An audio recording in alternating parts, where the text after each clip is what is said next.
This is a Coruscant Republic gunship, and today we're going to be taking a look at this 1083 piece, the Clone Wars set, that comes out at $140 in 2023 with 5 minifigures, including the first ever Phase 2 Commander Fox. So hit that subscribe button, and we're going to get right on into it.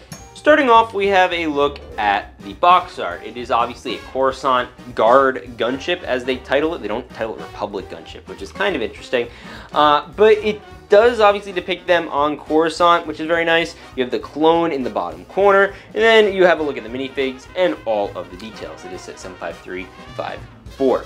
That's very nice. You have the gold stripe going down the side, and we're going to flip it around, and we have them landed on, I'm not too sure what planet this is. I believe it is Coruscant. I believe they are at the Senate or something along those lines.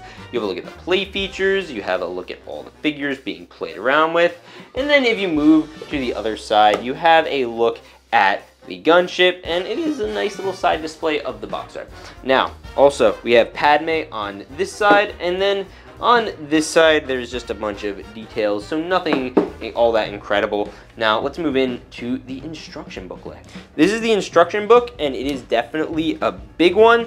The little character that we have at the center of this particular instruction is, of course, Padme, which I thought was an interesting choice. And you'll look at all the pieces, of course, that are included in the set, and an advertisement for all the sets coming out this September. There it is, completed. Now we're going to get in a hyperlapse build of the set, so if you'd like to skip by that, I will have a timestamp for you to skip to the next part, which is the minifigures, but let's get into the build.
Okay, so we're going to start by reviewing from, I guess, least controversial to most controversial. And least controversial is, of course, this gorgeous Palpatine minifigure. We have not gotten this variant of Palpatine in 10 years now. It is a gorgeous version. It comes with all of the beautiful printing and red robes that Coruscant Palpatine would have. And then it also has the back slope. This piece works very nicely, much nicer than the way they used to do these types of prints. And then also you do have a happy version of Palpatine, which does look very nice, of course, and I like it a lot. It's a great figure, and I think that everyone needs a Chancellor Palpatine in their collection. Next is Padme, and Padme is a great figure, and she's wobbling all over the place there. Anyway, Padme will not focus. She's good. and I think that's a word for it. She's just good. She's not great. She's both sides face printing. I think they nailed that. That's, of course, the hair is the same. Really, all they did here was the torso, which is a nice torso. It could have used some leg printing, maybe, if they were to go all out, but it does the job. It looks good. I'm honestly not complaining. This is definitely on par with the 2013 one, but that one was definitely ahead of its time, so I'll give it a pass. But it's a good minifigure. Next up, we have the two Clone Bros. These are the Shock Troopers, the first ones we have also gotten in 10 years. And these are in the 2020 variant style. They are very nice looking. They come with the holes attached, as well as just an overall nice print. Nothing crazy. They did the legs really well. The toe printing, fantastic. You're gonna turn them around, you get some red highlights on the torso, and then you take off the helmet, and you get that very nice clone face. I thought at one point that clone face looked slightly different, but I don't think that was the case. Now let's get into one of the more controversial figures, who I have several takes on, that being Commander Fox. And here he is. Now he has a few glaring problems, and I will defend some and scrutinize others. So he does not come with the waist comma, of course, and I guess the excuse for that would be that because then you can't sit him down in a cockpit, which I guess is reasonable, but I'm not the hugest fan of that logic. I would prefer they leave it in as an option, so that way you could take it off when so desired. He does come with these two blaster pistols, which look very nice in my opinion. I like them. And then as you move up, the main problems, I believe, really happen with the torso. Now, a few quick notes. Now, this white torso top right here, that is accurate. That is supposed to be that color. This in-between white area, in between this top white and this red, that is inaccurate. That should be red on Commander Fox. It is inaccurate. There's no other way to describe it. I do not know what the thought process was. You know, it's a minor mishap. Nobody would really notice it in a collection, but you know, as Clone Wars fans, we notice it. Another thing I found quite odd, and this is both with the waist cape print that is down here and the visor. They chose a gray visor and not a black visor, which is weird because black visors do exist in LEGO Star Wars.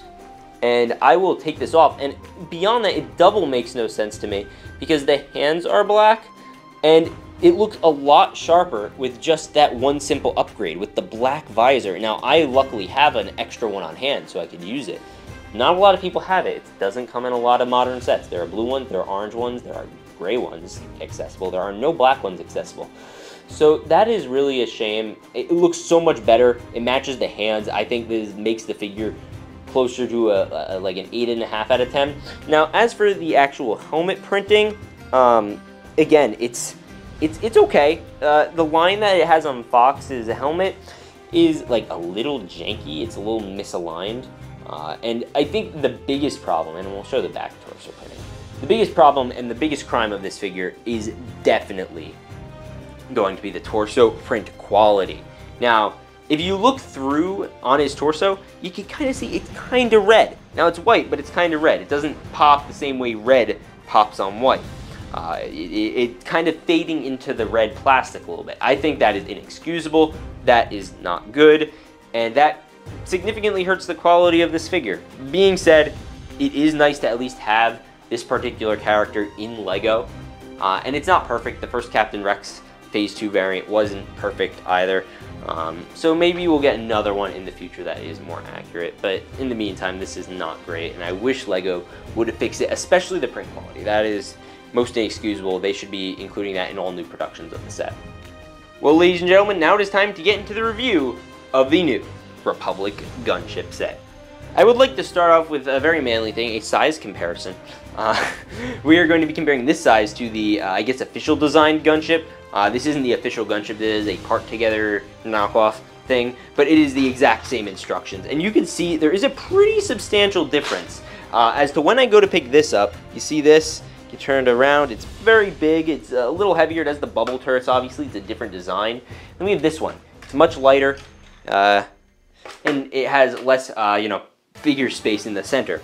It does have a lot in common with it though, and we will obviously be highlighting all the good as well as the bad. I just want to put that in context for size, you know, a minifigure on here versus a minifigure over here. All right, now let's take a look at the set.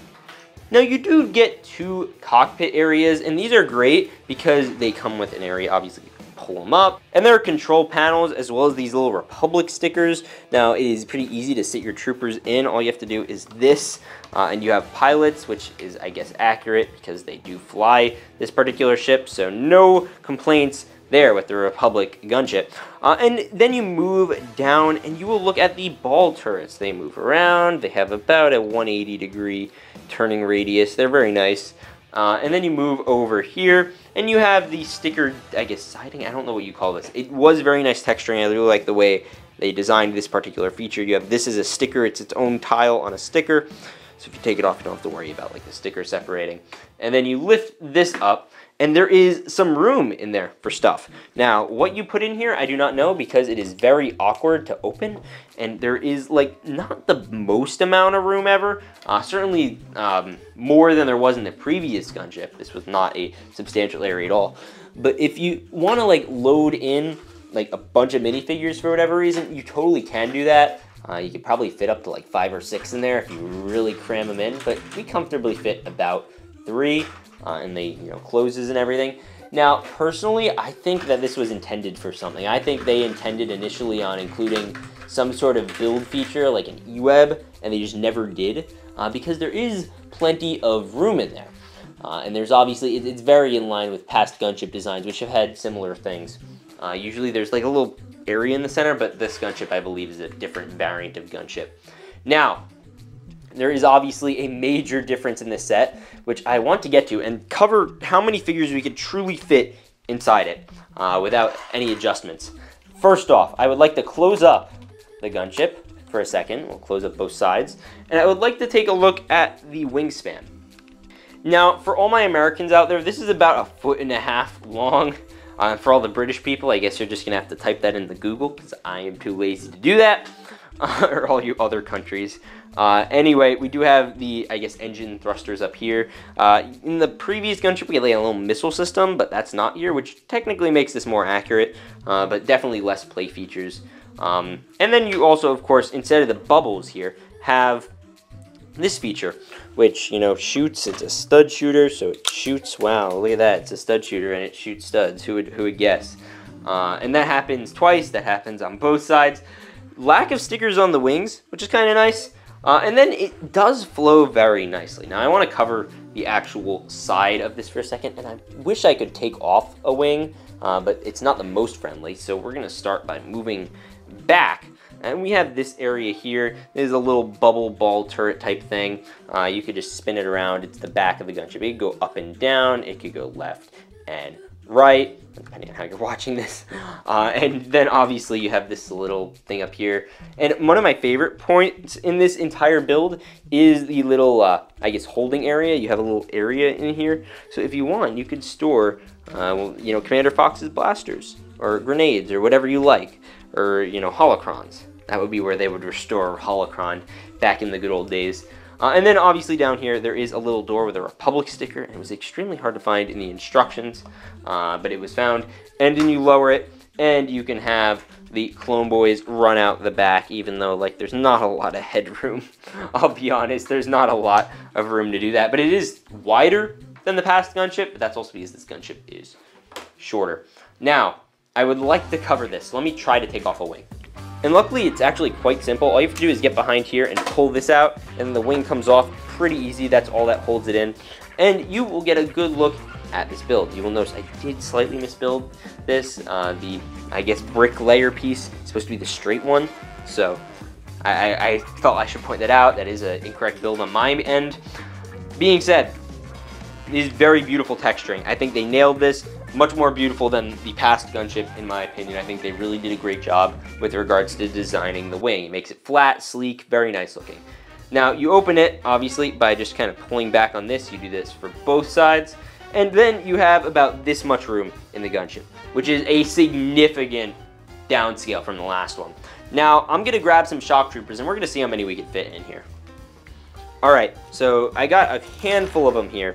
We're going to start, I'm going to open up both doors because this is going to be quite an experience. We're going to try to maximize it. So we got some of the old guys, which you have to fit under the axle thing here, so that makes life more difficult, but we'll try to squeeze them back there and comfortably, but not too comfortably. We need to really squeeze them in. So we got 2 in there so far, and we got some extra space too. I don't want them to knock into the thing to where it'll close on them and they won't have room to stand. So we're gonna try to do it right here, and we're gonna do that. This is a fun comedy of errors. So if you don't care about this, just skip to the next section. All right. You know what? Tell you what. I'm gonna be back, and we'll show you how many we were able to fit. Okay, so the rule is basically if you pack this thing extremely tightly, and I mean by that, fill all the cockpits and literally pack them in like sardines, you will be able to fit in about 14 or 15, and then 18 if you include this area, which we do have Blocky and Florida Man, who you could buy in the description. He's in there, so you could look at him in the description. But yeah, you're able to fit a lot of shock troopers. I mean, I ended up actually running out of room. I was surprised. Or running out of figures, so I need to source other armies. So 15, not an awful number. I think if I really tried the way I did try with this, I could probably fit close to 40 in the regular gunship. But this is an okay number. It's not the best number, but it's about accurate to lore, I think. I think that's about how many troops fit in a gunship. So that's nice, at least in terms of closing the door. That's another strategy. Yeah, like the second you close the door, some will get knocked out. I think one got knocked out in the back. So you see that? There you go, rip. But if you close it up, he'll still stay in there. So you could seal it up nicely, which the other gunships do not have the luxury of. You know, and that's a nice feature about it. So you can seal that up, then you can put on the wing. Let me get the Technic piece and put that back in. And you were able to load up a nice, sizable amount of troopers.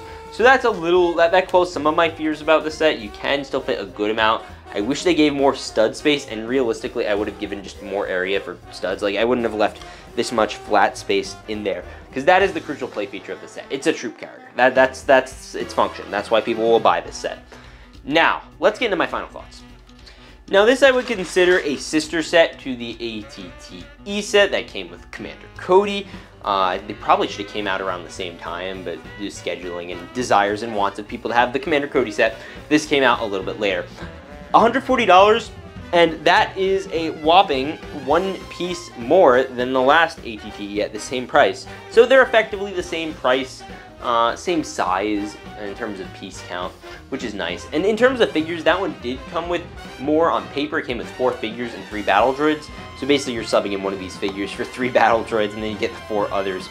I think another shock trooper would have done this set a heck of a lot of service, but you know what? It's not the end of the world.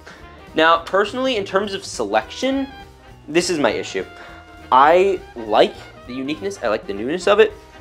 My issue, however, is we have not gotten a regular gunship in 10 years. I do not own an official Geonosis gunship. It was a primary vehicle in the Clone Wars, in the Battle of Geonosis, and we've not gotten one since 2013.